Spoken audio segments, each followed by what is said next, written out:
Assalamualaikum warahmatullahi wabarakatuh. Perkenalkan, nama saya Farid Wijayanto.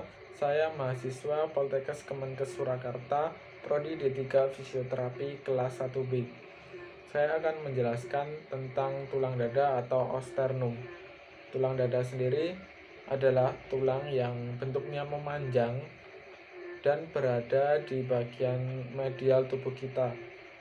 Dan untuk penjelasan lebih lanjutnya, simak video berikut ini. Baiklah, langsung saja kita masuk ke dalam materi osternum atau tulang dada. Seperti yang sudah saya jelaskan di awal tadi, bahwa letak sternum berada di bagian tengah-tengah tubuh kita, yaitu berbentuk memanjang dan tepat berada di medial tubuh. Seperti pada gambar di bawah ini, yang berwarna merah adalah tulang sternum.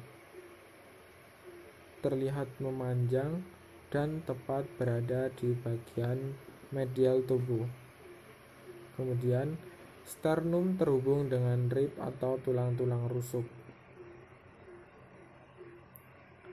Seperti pada gambar berikut, terlihat bahwa terdapat beberapa tulang rusuk atau os rib yang melekat pada osternum itu sendiri. Kemudian bagian-bagian dari tulang sternum atau osternum. Yang pertama ada medium sterni, yang kedua corpus sterni, dan yang ketiga processus siphoideus. Medium sterni sendiri berada di bagian kranial. Corpus sterni berada di bagian medial, dan yang terakhir processus siphoideus berada di bagian kaudal. Manubrium sterni. Terdapat 3 incisura bagian atas, yaitu incisura jugularis yang setinggi vertebra thoracalis 3 dan sepasang incisura clavicularis. Incisura clavicularis dengan fascias articularis sternalis atau biasa disebut dengan clavicula membentuk arti sternoclavicularis. Jadi incisura clavicularis dan fascias articularis sternalis atau clavicula ini membentuk artikulasio sendiri. Kemudian tepi lateral terdapat sepasang incisura costalis 1 yang bersendi dengan cartilago costa 1.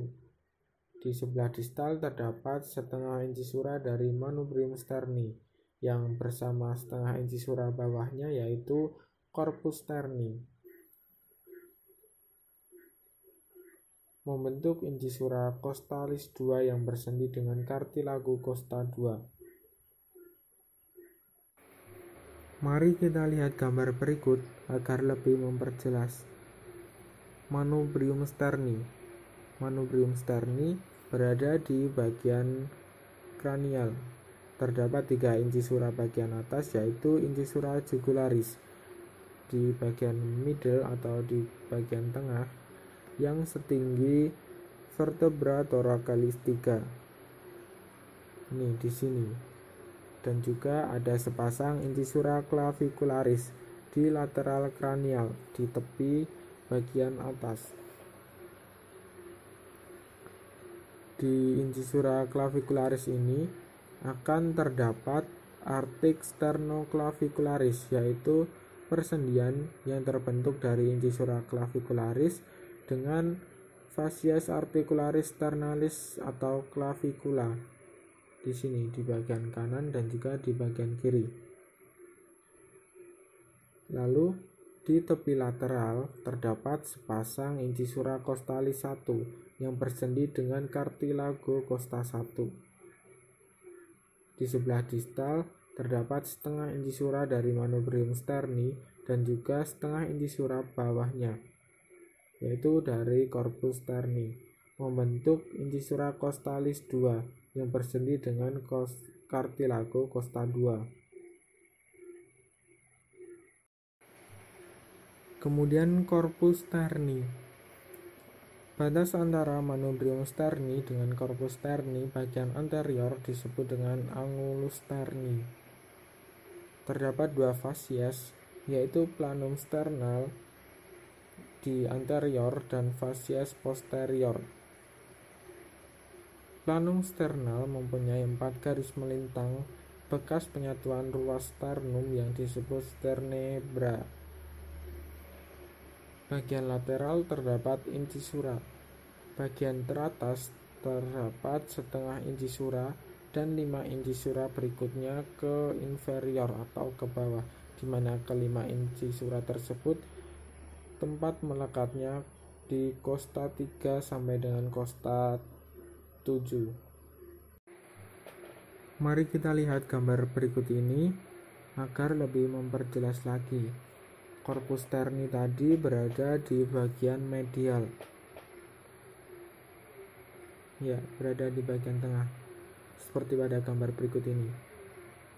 Kemudian ada batas antara manubrium sterni dan juga dengan corpus sterni di bagian anteriornya, disebut dengan angulus sterni. Seperti pada gambar ini. Jadi di tengah-tengah ini atau di tengah-tengah ini disebut dengan angulus sterni. Kemudian di corpus sterni terdapat incisura di bagian lateralnya atau di bagian tepinya. Bagian teratas ada setengah incisura yang tadi merupakan setengahnya lagi, yaitu berada di bagian medium manubrium sterni. Kemudian selain ada setengah incisura tadi, juga ada 5 incisura berikutnya ke arah inferior, di mana kelima incisura tersebut tempat melekatnya berada di costa 3 sampai dengan costa 7. Ya, seperti di gambar berikut ini. Kemudian processus siphoideus. Processus siphoideus ini terletak di bagian ujung kaudal. Processus siphoideus berbentuk tipis dan runcing. Ujungnya ada yang bercabang dan juga ada yang tidak, serta kadang-kadang juga ada yang berlubang. Pada perkembangan penulangan, processus siphoideus menyatu dengan corpus sterni. Oke, untuk gambar berikutnya adalah gambar dari processus siphoideus. Processus siphoideus terletak di bagian kaudal, di ujung kaudal dari osternum. Seperti pada gambar berikut, gambar yang saya lingkari merah ini adalah gambar dari processus siphoideus. Saya rasa ini yang bisa saya sampaikan, semoga bermanfaat bagi kita semua. Kurang lebihnya mohon maaf. Wassalamualaikum warahmatullahi wabarakatuh.